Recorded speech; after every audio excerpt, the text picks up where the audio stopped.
সরকারি বেসরকারি সব শিক্ষা প্রতিষ্ঠানে জরুরি নির্দেশনা দিয়েছে মাধ্যমিক ও উচ্চশিক্ষা অধিদপ্তর। আগামী ৩১ জুলাইয়ের মধ্যে সব সরকারি বেসরকারি শিক্ষা প্রতিষ্ঠানের নিজস্ব ওয়েবসাইট তৈরি ও হালনাগাদের নির্দেশ দেওয়া হয়েছে।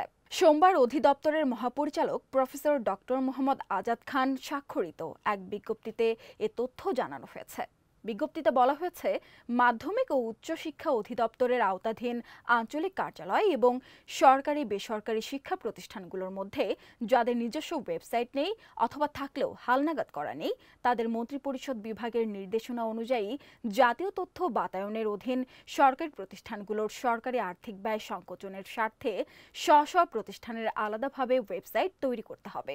আগামী ৩১ জুলাইয়ের মধ্যে ওয়েবসাইট হালনাগাদ করে অধিদপ্তরের এডুকেশন ম্যানেজমেন্ট ইনফরমেশন সিস্টেমের মডিউলে আপলোড করতে হবে বলেও বিজ্ঞপ্তিতে জানানো হয়।